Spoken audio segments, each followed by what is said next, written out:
la Russie a bien avec elle une grande partie des peuples du monde.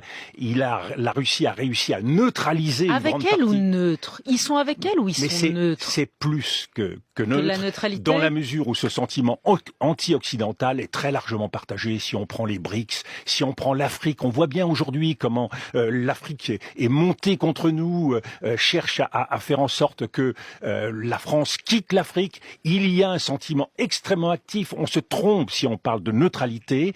Et cette capacité à jouer sur ce levier du monde est un élément qui aujourd'hui joue en faveur de la Russie. C'est pour ça que la situation est inégale. Ne l'oublions pas, la Russie n'a pas besoin aujourd'hui de marquer des points sur le théâtre ukrainien. Elle a besoin de geler la situation, car le temps joue contre nous, joue contre l'Ukraine, contre l'Europe, voire contre les États-Unis qui sont détournés de leur objectif majeur, qu'est la Chine. L'éditorialiste Sylvie Kaufmann se demandait dans Le Monde, au fond, comment en est-on arrivé là, et elle disait qu'il faudra faire l'examen critique de notre aveuglement, de notre complaisance pendant 2 décennies vis-à-vis de la Russie de Poutine. Examen nécessaire, Dominique de Villepin? Oui, examen nécessaire parce qu'il y a plusieurs étapes dans cette relation avec la Russie. Il y a une première étape, sans remonter à Mathusalem, qui est au lendemain de l'effondrement soviétique. Est-ce que nous avons saisi toutes les opportunités pour intégrer la Russie, adresser des signaux au peuple russe de façon On l'a fait. La question, est-ce que nous l'avons fait suffisamment? Et est-ce qu'on pouvait le faire davantage? Et est-ce qu'il le voulait? Il faut tout mettre sur la table. Je crois que dans le chaos qui était celui de l'ex-Union soviétique, c'était difficile. Il y a une deuxième étape, qui est celle qui intervient à partir de 2007, le discours à Munich de Vladimir Poutine, l'intervention en Géorgie, l'intervention en Crimée et Donbass. Est-ce que là, nous n'avons pas été trop naïfs? Oui, absolument. Est-ce que nous avons su adresser les bons signaux au bon moment pour marquer les limites à ne pas franchir? De ce point de vue-là, il y a certainement, oui, des choses à revoir.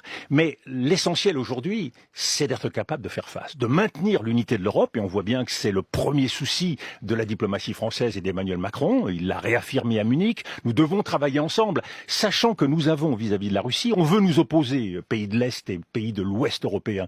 Mais à certains égards, nous sommes complémentaires. Il y a des pays voisins de la Russie qui ont naturellement peur de ce risque impérial, néocolonial, comme le dit Emmanuel Macron. Et nous avons une vision de la Russie comme puissance globale. Et nous voyons bien que nous ne pouvons pas nous interdire à l'avenir une relation avec la Russie, parce que nous devons essayer de trouver un équilibre dans un monde dominé par les États-Unis et la Chine, et où la capacité de triangulation de la diplomatie européenne est importante. Avec la Russie, avec Poutine? Mais une fois de plus, quelle est la leçon que nous tirons de l'Irak?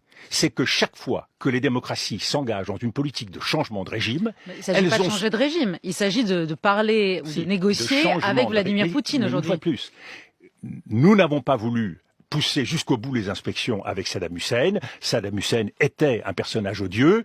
Nous avons récolté le chaos et le terrorisme. Nous n'avons pas voulu, à un moment donné, pousser les feux avec la Libye de Kadhafi. Nous avons récolté le chaos et la situation au Sahel.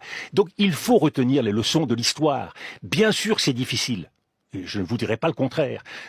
Quand on voit les atrocités commises à Boutcha et ailleurs en Ukraine, c'est très difficile. Mais quelle leçon, là, en l'occurrence? Eh bien, la leçon, c'est justement que il faut savoir commencer une guerre et la mener au bon moment. Il faut savoir, à un moment donné, créer les conditions de la paix. Mais on y est, là?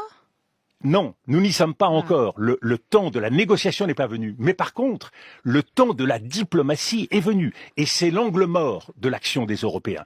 Nous négligeons le fait que nous avons une grande partie du monde qui n'est pas du tout convaincue par nos positions, qui ne s'intéresse pas à ces combats menés aujourd'hui au cœur de l'Europe. Et c'est un des grands risques. Il faut donc faire ce travail de diplomatie internationale, il faut voyager à travers le monde, et ça, les diplomates européens devraient le faire davantage, pour essayer de rallier. Donc quand vous dites diplomatie, en fait, c'est pas une diplomatie tant avec la Russie, pour qu'on comprenne bien, c'est d'envoyer des ministres des Affaires étrangères, la négociation, convaincre les Africains, convaincre les Indiens, convaincre les Chinois, peut-être. Absolument, il faut changer le rapport diplomatique. Vous n'avez pas l'impression que Catherine Colonna le fait? mais insuffisamment. Et il faut le faire avec les autres Européens. Et c'est là où cette bataille-là, elle devrait être beaucoup plus organisée, beaucoup plus systématisée, y compris dans le cadre des Nations Unies. On voit bien, certes, le Conseil de sécurité est bloqué, mais dans le cadre de l'Assemblée générale, il faut prendre son bâton de pèlerin et aller voir les pays un par un. Qui est-ce qui va en Afrique aujourd'hui ? Eh bien, c'est le ministre des Affaires étrangères russe qui va voir 10 pays et qui est reçu glorieusement par ces États. Emmanuel Macron y était il y a 2 mois en Afrique. Mais Emmanuel Macron, mais qui